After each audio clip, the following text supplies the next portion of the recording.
À, đây,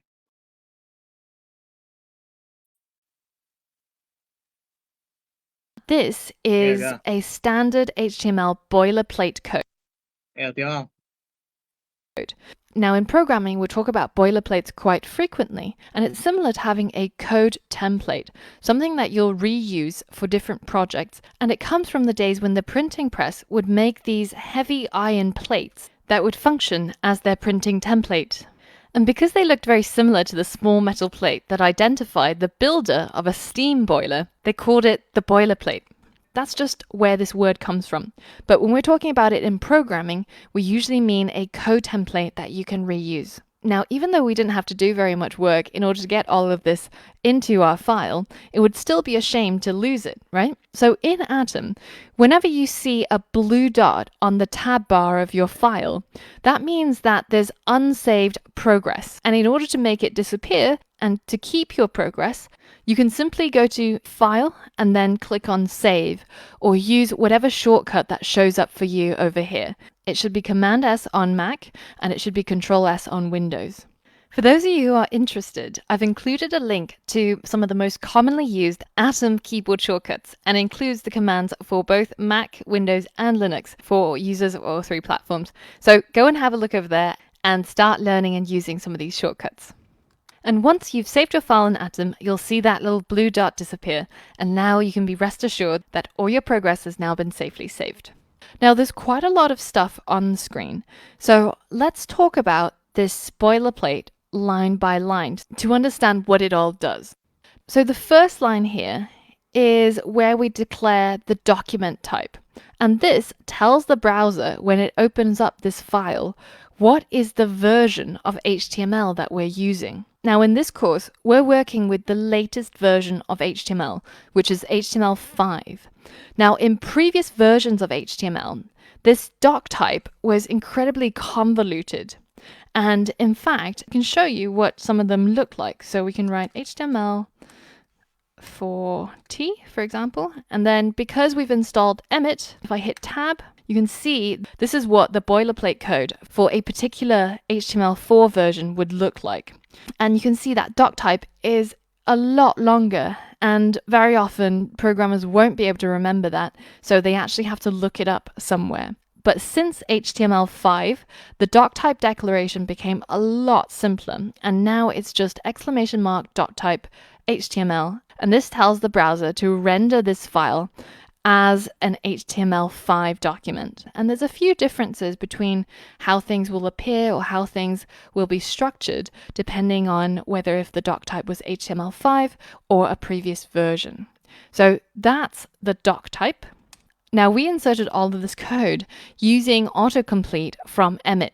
And if you want to look at all the other things that you can do with Emmet, then you can go ahead and have a look at docs.emmet.io/cheat sheet.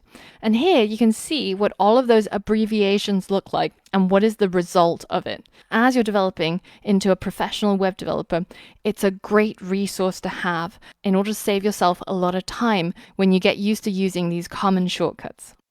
Now, the next line in our code is an HTML tag, and this tells the browser that everything in between the opening and closing tags is going to be HTML code. And what does that code consist of? Well, it consists of a head and a body. Now, the head is the part of the HTML file that holds information about the web page, and it tells the browser how it should handle the page. So, for example, we might have a title tag in here that tells the browser what is the title of this particular document or this particular page. So let's go ahead and give our website a title. Let's call it whatever your name is. So mine is Angela, Angela's personal site. And now if we go ahead and hit save, we can have a look at it inside our browser.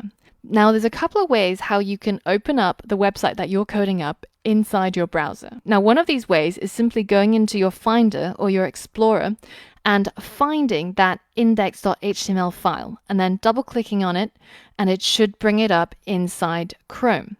Now, the other way of opening up your website is if you right-click on your file inside Atom, and you go to copy full path, then it copies the entire directory path to the location of your website. So if you just go ahead and paste it into the bar here, and here with this file path, we're telling the browser how to find this file index.html on our computer.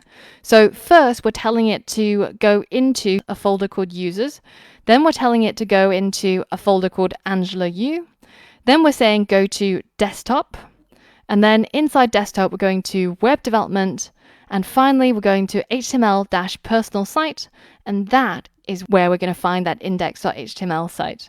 Let's go ahead and hit enter on that file path in order to do exactly the same as double-clicking on this file, which is opening up our website inside Chrome. Now, if Chrome is not your default browser, then when you see the icon, it's not going to have the Chrome symbol here. So you can change that by going into your settings, then scrolling down to default browser in order to change it. Now, at the moment, our website doesn't contain any content yet, but it does have a title, which you can see here. And it says Angela's personal site, which is what we created over here. Now, inside the head section, there's also this meta element. Now, there's quite a few different meta elements, but this particular one is called character set, and the one that we're setting it to is UTF-8. Now, what does this line do? The meta elements give extra metadata or associated data to your HTML document. And in this case, we're telling the browser when it opens up this file that all the text inside our web page is encoded using the UTF-8 encoding system. So this is basically a list of all the available characters that we can use inside our website for it to be rendered correctly. Now, sometimes when you open up a web page, especially in an outdated browser like Internet Explorer, or an email that you got from a Bulgarian friend, you might see some of the characters being jumbled up like this. And this is called mojibake. And it's a Japanese word that stands for characters that are transformed. And it occurs because your browser is trying to render the characters using the wrong character set. So, for example, if we have a look at this Wikipedia page for mojibake in Japanese, you can see that currently my browser is set to render all the web pages as Unicode, which is very similar to UTF-8. And you can see that everything looks pretty legit. It all looks more or less like Japanese. But if I decide to change the encoding of my browser and for it to interpret all the websites as something else, say Arabic, then you can see that all of this web page is now messed up. This is not a valid word, and none of this has any meaning because it's encoded the website incorrectly. So there's quite a few different types of encoding, and they're specialized for different languages because different languages use different symbols. For example, if you have a look at the Windows Greek symbol